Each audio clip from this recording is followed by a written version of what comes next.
Mr. Burlison from Missouri. Thank you, Mr. Chairman. What should be obvious to the American people, what I think we need to just say to the American people is to point out that this kind of food fight, this circus that we've experienced is the reason why we want to have a deposition. In a deposition, you don't get people distracting the American public with all these other topics, and during a deposition, they don't get to lie to the American people for 5 minutes at a time. They don't get to distract, they don't get to lie, and they don't get to divert from the facts of what's happening. But what I see happening is what's being telegraphed here is that they're building a case, a political case really, because that's what this is. It's all politics that they're entering into for why the Department of Justice, or giving Merrick Garland an excuse, which we all knew that he would not prosecute, probably not prosecute these contempt charges, because it would be hypocritical if he did so. He would, because he prosecuted Steve Bannon, even though Bannon was actually working for the president, and was able to raise the speech and debate clause that was mentioned in the Constitution.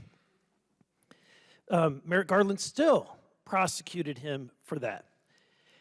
Here's what's really frustrating to the American people, and they see right through this. We're now going through a second process over really the same crimes that were committed when Joe Biden was vice president. And those crimes include the creation of dozens and dozens of limited liability companies, dozens of bank accounts. When people say, where are the facts? Well, I want to ask, what facts are you looking for? Because to me, bank records are facts. Suspicious activity reports are facts. Copies of checks are facts. When you juxtapose that with the WhatsApp message and what's on the Hunter Biden laptop and the deposition from witnesses like Mr. Archer, when you add to it further depositions, as we're going to hear about soon, the art dealer, when you layer all that together, that's a compelling story. There's a lot of facts. And you know what? I would hate to be on the other side of the aisle and try to defend this situation. And so I think that the only outcome would be to distract, to try to make this a political process. But it still stands as a fact that when the Democrats were in charge, they brought in the president's son. They brought him in multiple times, and they brought him into depositions, and he agreed. And this should be should be the takeaway message to the American people. When the Trump family was asked, when they came in and they gave depositions, the Biden family, once again, Hunter Biden feels that he's privileged. He's privileged. He doesn't have to pay taxes like everyone else. He's privileged that apparently he can traffic sex workers across the globe and get away with it.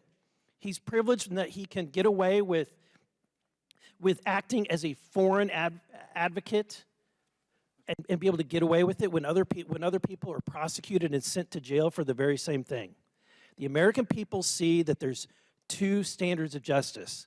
And when we're trying to go about the people's business in a serious manner, we end up allowing a food fight, which is exactly why he did what he did when he went across the street as far away as he could from this building and had his press conference, and then why he today showed up when the hour is way too late. I yield the remainder of my time. Ms. Brown. Ms. Brown. Chair recognizes Ms. Brown. Thank you, Mr. Chairman.